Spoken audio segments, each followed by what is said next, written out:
Hello नमस्ते सबैजनालाई हामी चाहिँ विथ सेम क्रू मेम्बर मसँग पहिला हुने मेरो भिडियोमा हुने बट डिफ्रेन्ट लोकेसन यसपालि चाहिँ हामी चाहिँ काठमाडौँमा अलिकति तापक्रम बढेको भएर चाहिँ हिमाल चढ्दिउँ भनेर केटाहरू अहिले चाहिँ लाङटाङ हिँड्दैछौँ हामीसँग यहाँ सर यसो हेलो भनौँ न सर हेलो भनौँ त ल सागर सर हुनुहुन्छ मेरो भाइ यसो हेलो हेलो अनि सगुन त्यहाँ छ अनि हाम्रो राम भाइ छ त्यहाँ अनि हामी चाहिँ ठ्याक्क अहिले बिहान 6 बजीतिर हिँडेको थियौँ काठमाडौँबाट अहिले 1:30मा चाहिँ स्याप्रोबेसी भन्ने ठाउँमा आइपुग्यो अब यहाँबाट चाहिँ हाम्रो स्टार्ट हुन्छ सुरुको ब्रिज कहाँ गयो झुलुङ्गे पुल यो झुलुङ्गे पुल तरेर चाहिँ हाम्रो ट्रेकिङ स्टार्ट हुन्छ ल हामी हिँड्न स्टार्ट गरेको चाहिँ आधी घन्टा जति भयो अहिलेसम्मको बाटो चाहिँ एभरेज भनौँ न हुन त माथि लाङटाङसम्म नै यस्तै बाटो हो अरे त्यस्तो ठाडै उकालो भन्ने चाहिँ काहीँ पनि छैन अरे उकालोसम्म यसलाई चाहिँ जे होस् एभरेज रुटमै मानिन्छ नि त सजिलो रुटमै मानिन्छ लाङटाङलाई चाहिँ हामी यो खोलाकै छेउ हुँदै चाहिँ 7 दिनसम्म चाहिँ यही खोलामै हुन्छौँ हामी अब यही खोलाको तिरमा टिलनाउ चाहिँ एकदमै रमाइलो भइरहेछ आज चाहिँ हामी धेरै हिँड्दैनौँ ब्याम्बु पुग्ने यहाँबाट 3 घन्टा हिँडेर ब्याम्बु पुग्ने चाहिँ हाम्रो चाहिँ टार्गेट हो till now having so much fun है हामी चाहिँ सेप्रोबेसीबाट 2.5 घन्टा जति हिँड्यौँ अनि 2.5 घन्टा हिँड्यौँ पाउन सकुन् म यो क्वेसन हरेक दिन सोध्छु है तिम्रो आजसम्मको कस्तो भइरहेछ first day of trek not tired actually but थोरै बुस्ट भयो आज हामी सर्ट एन्ड स्विट देऊ न सर्ट एन्ड स्विट भन्दा फेरि आज भर्खर रमाइलोको सुरु भइरहेछ भाइ तिम्रो फर्स्ट डे बल्ल सजिलो हुँदै आछ जिग्री फर्स्ट डे यार पहिला अलि थाके आजकल चाहिँ ठिकै छ यार ठिकै छ है राम फर्स्ट डे रामको त ब्याट्री अफ भयो होइन ब्याट्री डाउन भयो म रिचार्ज गर्दैछु अहिले रिचार्ज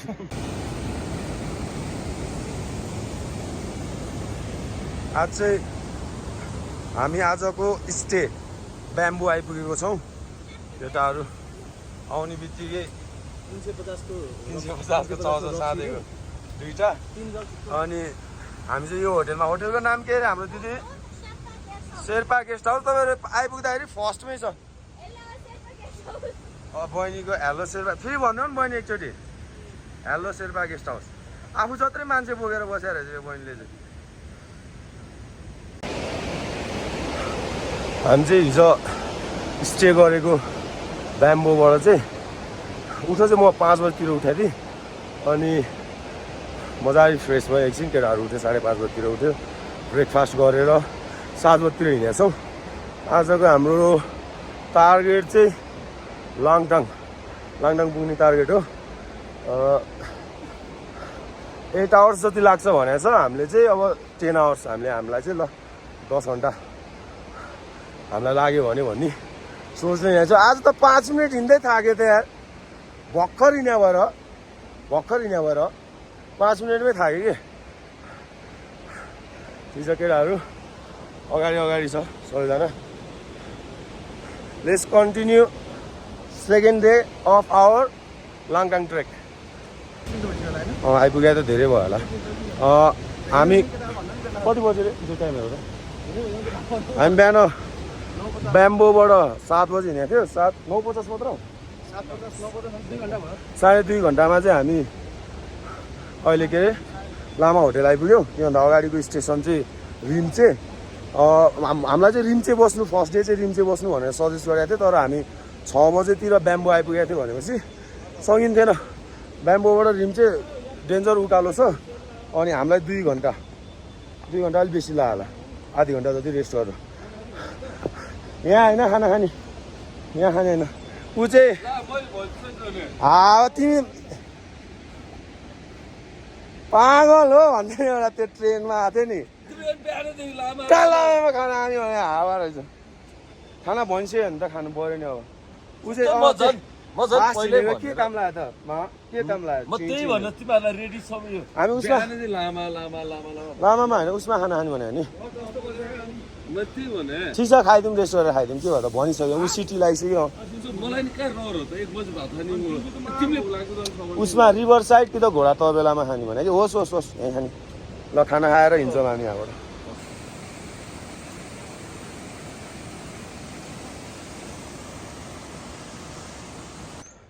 होइन 2 बजे चिग्री अहिले चाहिँ हामी ठ्याक्क 2 बजे छ 7 बजे हिँड्यो 1 घन्टा रेस्ट गर्यो होला बाटोमा 7 घन्टा हिँडेछौँ हामी ल second day of trek Ram भाइ कस्तो हुँदैछ सेकेन्ड डे थाकिरहेछ ल भाइ कसैले बस्दियोस् जिरे सेकेन्ड डे हल्का थाके जस्तो थोरै टायर्डनेस बढ्दैछ अंग्रेजी बोल्नु सबले नेपाली बोल्नु ठिक छ देखाएन के अरे अघि सुरुमा घट्न थाल्यो अक्सिजन 10 मिनट हिँडेर के भने अरे उसले कहाँ जाने भने अरे समिट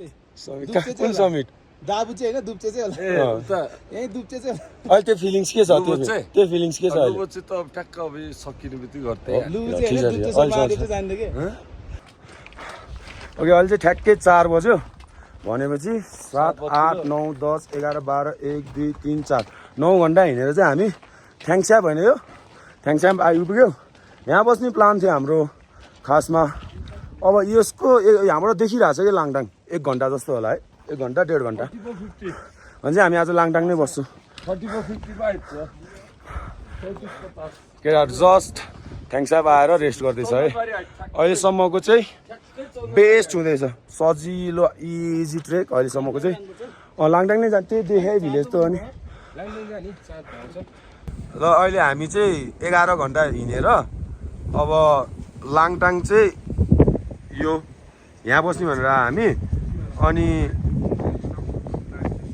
लाङटाङ हिमाल चाहिँ त्यो हो अरे भन्छ है अघि हामीले यहाँ यो दाइलाई सोधेको यो अरे हिमाल चाहिँ okay third day of the trek हामी चाहिँ अहिले उठ्न चाहिँ 5 बजे कति बजीतिर पुगिन्छ थियो हामी यहाँ 2-3 जना चाहिँ सुत्दैन अरे अनि म चाहिँ सुतेको थिएँ मजारी अनि अहिले हामी ब्रेकफास्ट गरेर हिँड्दाखेरि 6:40 भएको छ ठ्याक्कै यो चाहिँ लाङटाङ हो हामी सेकेन्ड डे चाहिँ आएर लाङटाङ बसेको थियौँ आज चाहिँ किन्जिङरी बस्छौँ किन्जिङरी बसेर गोरु हो कि के हो त भाइ यो चाहिँ गोरु चौरी घोडा सबै छ है ल अब चाहिँ यहाँबाट किन्जिङरी यहाँको मान्छेहरूलाई 2 घन्टा भन्थ्यो हामीले 4 घन्टा राखेको छौँ एस्टिमेसनमा नत्र 3 घन्टामा चाहिँ पुग्यो होला ओके अब चाहिँ मिठो मिठो ठाउँहरू स्टार्ट हुँदैछ कि हेर्दा नै मिठो रमाइलो ठाउँहरू स्टार्ट हुँदैछ किन्जिङरी पुगेर फुकिन्छौँ छेरबाटै त सबैलाई हो नि ल सेकेन्ड डेमा लाङटाङ आएर बसेको थियौँ अनि 6:40 तिर हिँडेको थियौँ हामी 7 बज्न लाग्यो 20 मिनटमा चाहिँ केटाहरूको सबै इनर्जी चाहिँ सकिसक्यो अब यही हिमालहरू होला हामी जाने सायद मेबी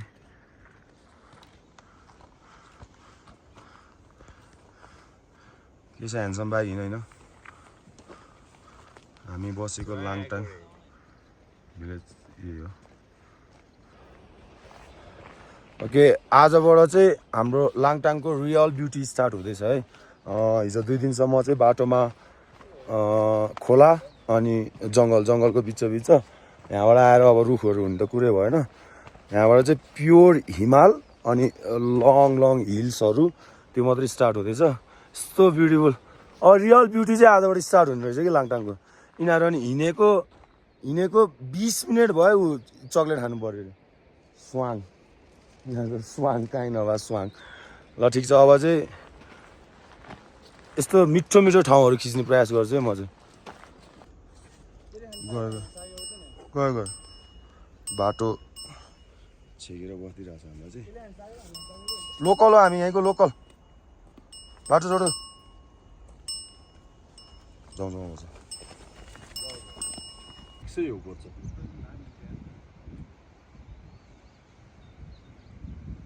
हिँड्न सक्दैन त्यो पर्यो What's up my gang? Welcome to Root कुनै करा काको बन्दरिउ न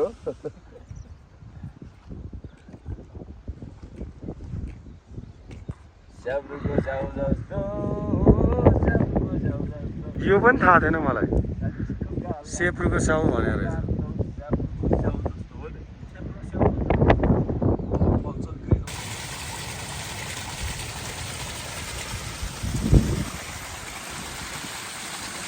टेक्नोलोजिया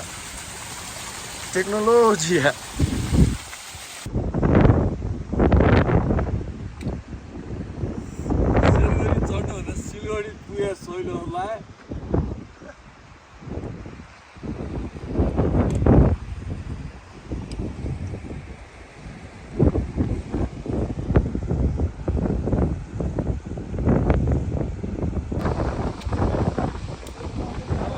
ल हामी चाहिँ अब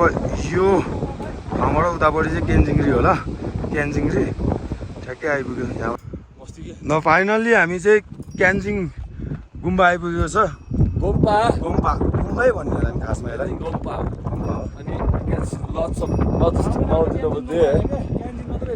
अनि हामी चाहिँ आज ग्लेसियर भने उ त्यो स्योर ग्लेसियर जाने भनेको हामी आज आएर चाहिँ यहाँ बसेर अहिले आएर यो चाहिँ क्यान्जिङरी टप पोइन्ट आज यहाँ जाने भन्ने कुरा थियो अनि भोलि त्योबाट फर्केर फेरि बसेर सिलगढी कि के भने चाहिँ कहाँ रे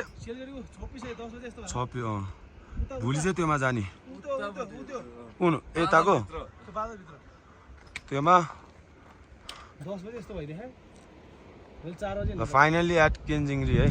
क्यान्जिङरी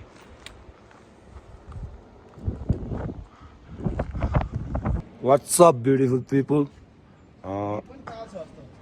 हामी चाहिँ यहाँ क्यान्जिङरी बिहान 10 बजीतिर आइपुगेका थियौँ खासमा यो पिक चढ्ने भनेर आएको हामी आज चाहिँ यो पिकमा पहिला हिउँ हुन्थ्यो अहिले स्नो नै छैन रहेछ त्यसो चढा नचढा केही वर्थित भएन भोलिपल्ट हामी चाहिँ उतापट्टिको हाइएस्ट पिक यो हो त्यहाँबाट चाहिँ 360 भ्यू देखिन्छ अरे त्यही भएर आएर हामी यो होटलमा बस्दैछौँ अनि दिनभर रेस्ट गरेर सुतेर अहिले यहाँको चाहिँ अब ग्लेसियर लेकहरू अनि यहाँ त यो ठाउँमा सिटी नै हो नि त यो अनि यसो हेरौँ भनेर अहिले चाहिँ टोटल्ली अफ सिजन त्यही भएर मान्छे त्यस्तो छैन हामी चाहिँ एकछिन वाकमा जान्छौँ अब यहाँ ल हामी के अरे थर्ड डेमा चाहिँ हामीले पाएको भनेको चाहिँ अहिले एक खाना केटाहरूले अन्डा पाउँदा नि मजाले खाइरहेको छ है दामी हजुर